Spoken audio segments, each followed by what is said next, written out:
Morning guys, it's Sunday and Bernie was singing yesterday, and I had paperwork to do, so we didn't get any work done on the boat, unfortunately. So we're down here today. Traffic getting here this morning was absolutely diabolical. Do not understand all these new road closed signs at all, I'm afraid. It seems to say road closed and then they're not closed, and then and you go on a bit further and then a road that you don't need, which is off to the left or something, is closed. But anyway, it's taken us well over an hour to get here this morning. Crazy. Anyway, what are we doing today? So we're going to be undoing more fittings, ready to fill the holes, basically, because either we're not having those fittings again or we're going to change them for something else. So one of the things I want to do today is, and I will show you in a minute, we have these lovely handrails on the deck here, which are made of horrible teak that's been Ron sealed or something. Both this one and this one. So they're coming off today. That fitting there is coming off. Expertly fitted look, as you can see, as per usual. To do that, the bolts there up here just fixed straight through into end grain. So I would hate to have actually grabbed hold of them in any anger, to be honest, to hold me on board the boat, because all they've done is just put a single screw up through into end grain. Brilliant.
not pushing it off from inside, is it?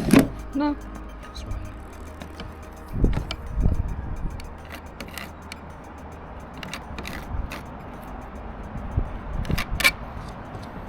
I'll do that side because it did that quite far.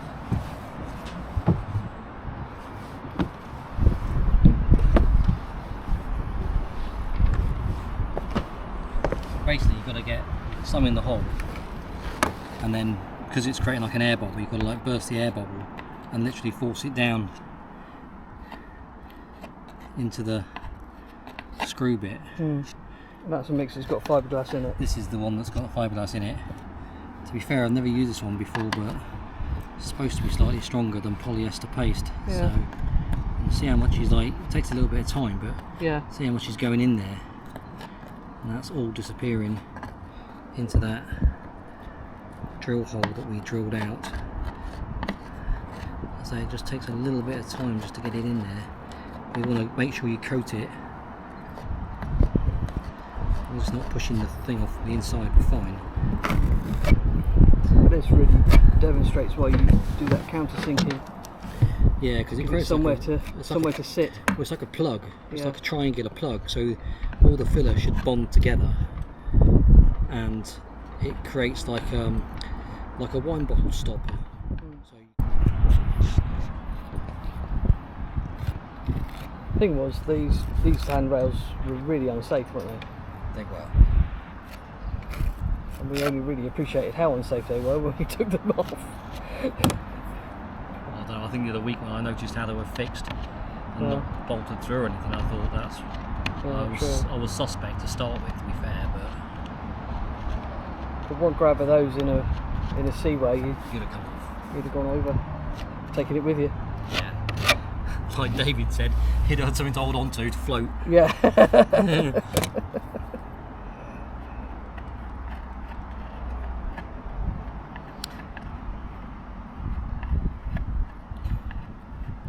I think at the end of the day, some people who had this boat didn't really understand when you are in rough weather how much stuff has to hold. Yeah. How much the hardware needs to. Is that the last one? That's the last one. Good. This is starting to go.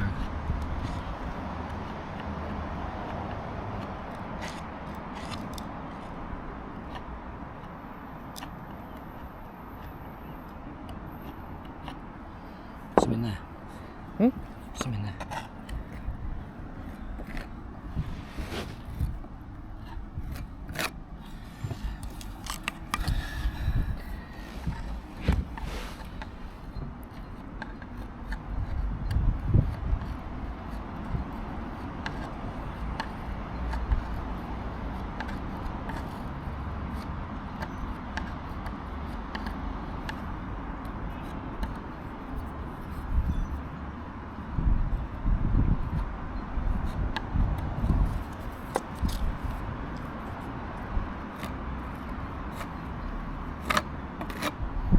There we go. Bit of a hole there. Huh? Just.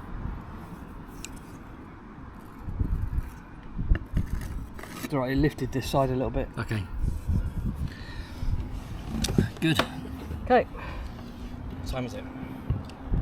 I don't actually know. Well, there's more stuff taken off the boat.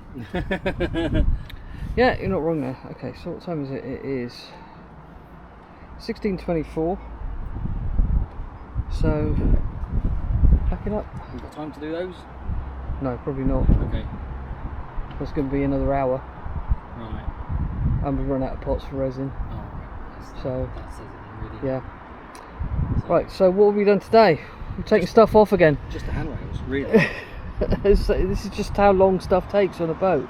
All we've done is take those handrails off, those two there on the forward deck, those two there on the pilot house, grinding off inside, cutting up the fiberglass, prepping it all up, countersinking all the holes, acetoning it all off, fiberglassing the inside for something for the filler to stick to, and that's what we've done today. We would have got here a bit earlier if it hadn't taken us, what, an hour and a half?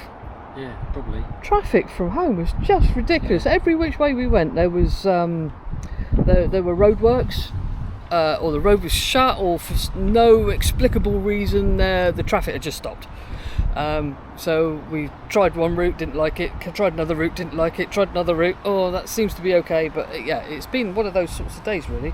So we would have been down here a lot quicker if everything had gone to plan, and that block there would have come out as well.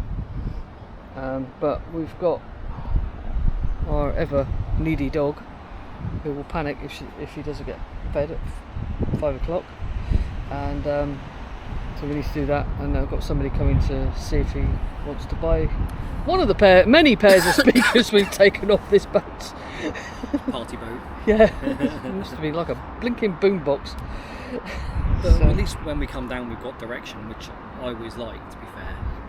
You know, to have direction when you come down is good. I mean, next time we come down, I think we should take that off. Yeah. Do the same as what we've done today, really.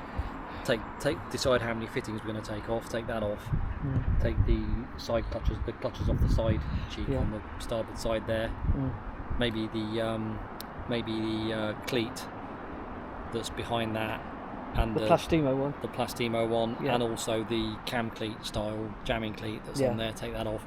Fill that hole that the old Bimini was attached to at the same time. Yeah. Because that's not all the way through, is it? But that might be a whole day's job anyway, because you've got to find You've got the to bits check on the if there's inside. anything on the inside. Yeah. So all you can do is just keep going, really, with those sorts of things. Just plugging away.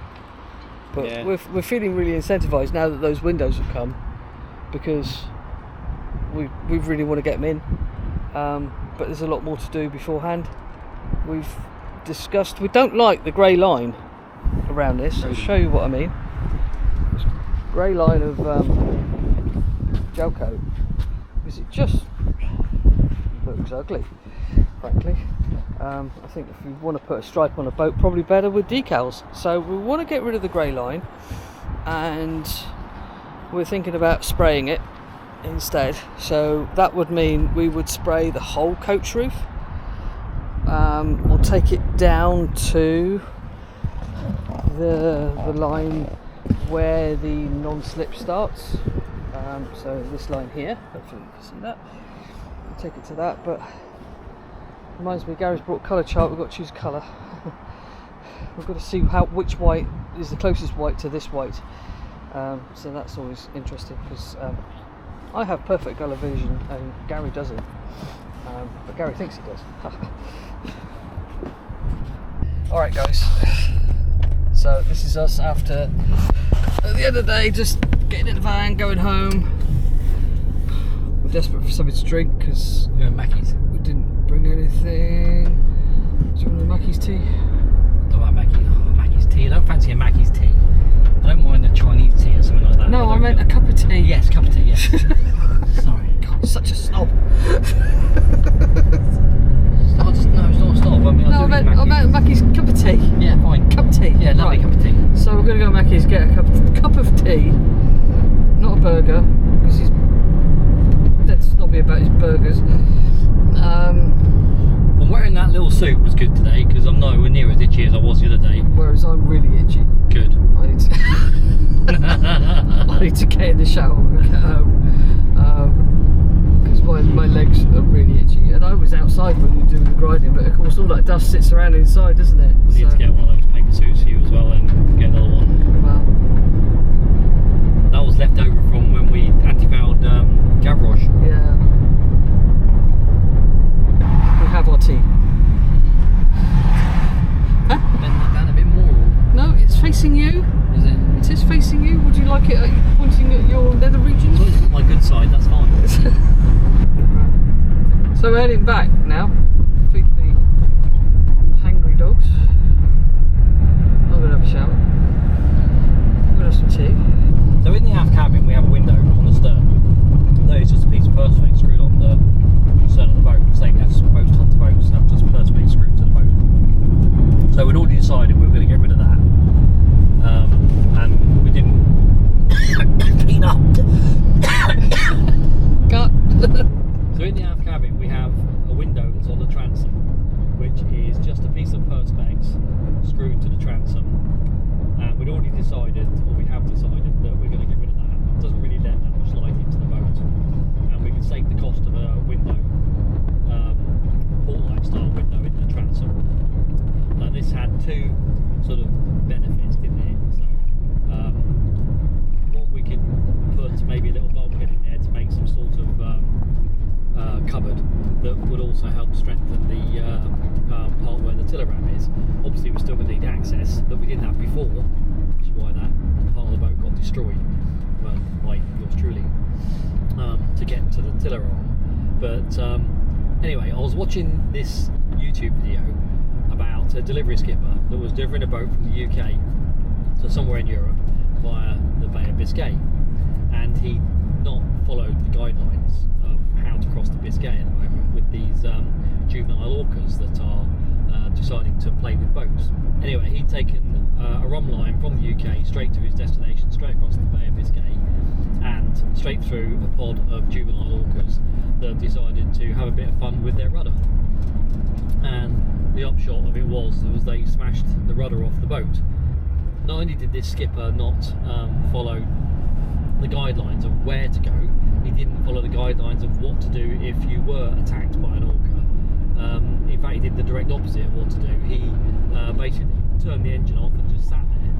I don't know if he was in shock or didn't really quite know what to do or whatever, but anyway, the advice is, if attacked by an orca, is to start the engine and head for shallow water as fast as you possibly can. This might still not work because the orcas are known to be, well, they're very, very aggressive with the rudder, and you might not be able to steer for shallow water. They might try and keep you in the deeper water, but anyway, that's the advice, is to try and get to shallow water as quickly as possible. In fact, the advice is not to go into, is to stay in shallow water, stay out of the orca, juvenile orca area. The theory of going to shallow water is if you can get far enough away from, if you can draw the juvenile orcas far enough away from the main pod, they don't like that, and they will return to the main pod and give up. That's the idea. Anyway, it would have been better, I think, if the rudder had just fallen off, but of course this doesn't really happen because there's lots of stuff still attached to the rudder post and stuff like that. So after it had broken the rudder off, the rudder and the rudder post were like all just flailing around inside the boat, which makes it very, very difficult to seal the hole. And it's exactly the same design really as we've got on Gwennol. The rudder post comes through the boat, all of that area is open to the aft cabin and also the rest of the boat because it's open from the aft cabin.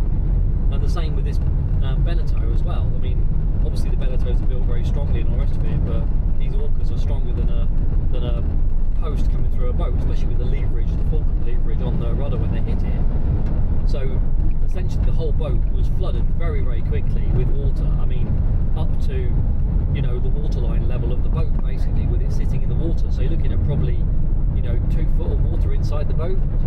Yeah. Scary. Luckily the French rescue services were there, I think, relatively quickly, to be honest, and got some pumps and have pumped it out, and the boat was saved and everything else. But this led me to think about our situation, and it doesn't have to be a pod of orcas. You could be really unfortunate and it just drop off, or you could hit a rock or snag something, a cable, and rip it off, or just spring a leak in that area, because it is probably the most vulnerable place, probably more vulnerable than a propeller shaft really, through the hull, and you haven't got any seacocks on it or anything like that at all. So this led me to think about our boat and how we could mitigate, and I haven't even talked to you about this.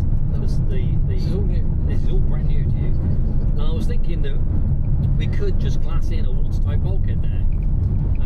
Obviously we'd need access to the inspection hatch, but you could buy waterproof hatches that I think would be suitable to do that job. There'll be an awful lot of water pressure there, but as long as we can get to servicing the kit that's back there, I think that's probably doable. Anyway, that's my thinking at the moment, is to put a bulkhead across there so that it seals off the whole of that aft cabin area from any potential leaks comes from the rudder. It's easier said than done, because obviously there are services that run through that area. There's the exhaust pipe for starters that goes up that way and goes the opposite direction to the starboard side. Hydraulics for the ram. The hydraulics for the ram go through there. The cockpit drains go through there. But I still feel as though that's worth giving a go to do, to be fair. Okay. I don't know what your thoughts are, but Well, as it's all new, I need to process this information. well, I haven't even looked about what's involved with doing that, but even if it doesn't get done this time, I very much doubt it will get done this time. before it gets launched in the summer, for us just to sail it as it is, wherever we get to. That's the plan, basically, isn't it? Is to get the boat going in next year, ready to sail next year, even if we're like camping on board the damn thing, which is how we had Gavroche really for a while. Yeah, did my head in, just going to say. Yeah, but Getting a proper cooker was the life-changing moment in Gavroche. well, maybe this time round we'll learn from our mistakes last time and actually make sure we just do the cooker, which means doing the batteries. But yeah, I mean, it's still a long way to go at the moment. I mean, at the moment I'm sceptical whether she'll even go in the water next year, but there you go. Can but hope and aim. So we can aim. It is difficult. Gary and I both work. I work part-time, but only just part-time. You say part-time, you only lose 1 day a week. Well, I lose really. 1 day, and that day I tend to spend editing videos these days. Who decided to do that? That was a stupid idea. Or grooming dogs, or catch up with friends, very rarely. So, and you work full-time, sometimes 6, even 7 days a week sometimes. Well, from Gary's self-employed, so when Gary's working, he's earning, and when he's not working, he's not earning. next week it is absolutely manic. Yeah. So that's our difficulty. So if you think we're making pretty slow progress, you would not be wrong. We are making pretty slow progress. We are. I'm making slower progress than I wanted to make, than I thought we would make, to be fair. But we also promised ourselves we wouldn't put ourselves under undue pressure as well, because we've got enough stress in our life, not necessarily boat related, there's family related, there's work related, so we need to be kind to ourselves as well and not push ourselves too hard. I've got a chronic health condition, I can't push myself too hard. Gary's got a health condition, he can't push himself too hard, so we have to find that balance really. And sometimes if that means we only spend half a day over the weekend, then so be it. But we will get there. She looks like a dog's breakfast at the moment, obviously, because we just rip stuff out. But once the stuff starts to go back in, it will go. The transformation will be quite rapid, because that's how these things always work, isn't it? It's the taking out and the preparation, the planning, the thinking, the working out how best to do a thing, because you know when you do stuff in a house, the house tends to be square-ish. It's in Cornwall. We're in Cornwall, so not many square houses in Cornwall, but you get my drift. You've got a fairly predictable pattern for a house, but on a boat, it's not. Every surface is on an angle, so that takes a bit of time to work out. Well, like we were just saying a few minutes ago when we were actually on board Gwennol, was the fact that one of the nicest boats that Hunter's ever built was the Hunter 31. I mean, the insides of a Hunter 31 are absolutely gorgeous. You know, they're up there with the, you know, the level of finish on the Halberg brasses and that sort of stuff, really. But all the other Hunter boats, they're great boats, don't get me wrong, but they were built down to a price. They were designed so that I think nearly all of the boats that Hunter sold were finished at home by DIY boat builders. Yeah. So they were structurally sound, built, all the structure was done in the factories, and then all the inside fit out, the bit that to some extent didn't really matter, were done by DIY people. So the whole design of the boat was so that people could do them at home. Yeah, but it's a bit of a lottery. It's a skill set that yeah, the it's person true. who had it. And I would say with Gwennol, there's been different skill sets Depending over the on years where, doing the boat. who did what. Yeah. There's some very intricate problem-solving results. Oh, I mean, some guy has spent a lot of time cutting very small bits of timber into different shapes and sizes and sticking them all together and all the rest of it. Yeah. And in my opinion, completely unnecessary. There was other ways that could have been done. Yeah. But that's the way he decided to do it. He clearly approached it from the line of work he was in, because that's how they were doing on an aircraft kind of mentality. But I hope not. I'm going to fly in September. But yeah, but some of the things we found make us a little bit worried about flying. Yeah. Because we've got a holiday in Paxos coming I up. don't know if he was an aircraft engineer, to be fair. Right. So, okay. but I don't even know what sort of engineer he was, because all I was told was that he was an engineer or something. Ah, right. Okay. So maybe the gods are kind that he's not an aircraft engineer. It's just, but you could sort of see with the different sorts of backgrounds and things where people can get different ideas how best to do a thing. But they were very utilitarian hunter boats, I'm afraid, and I would like with this particular boat to change that really, and make her a bit more comfortable. A bit more sort of. I'm trying to think of the word really. Finished to a higher specification. Yeah, from not just the quality of the workmanship, but from the design, materials, designed better inside. I mean, we've started that process with the windows. I mean, I don't know. I mean, we'll have to do a whole video on that separately, really. What, the windows? The windows. We've done the windows to death already. No, this is the wheelhouse windows. Oh, the wheelhouse windows. All right. We haven't done the wheelhouse windows to death. That's to start. Thank you for watching. Remember to like and subscribe. Please tell your friends. Hope to see you again soon. And any questions you have about what we're doing, stick them in the comments, because I'd love to answer some questions. We haven't had a single question yet, and not even why. Not even why are you doing this, or are you sane, or anything. No. So if you want to know about something, or that we're planning on doing, or whatever, just then stick it in the comments. I'd love to answer something. Right. So with that, we'll bid you goodbye. So cheers and gone.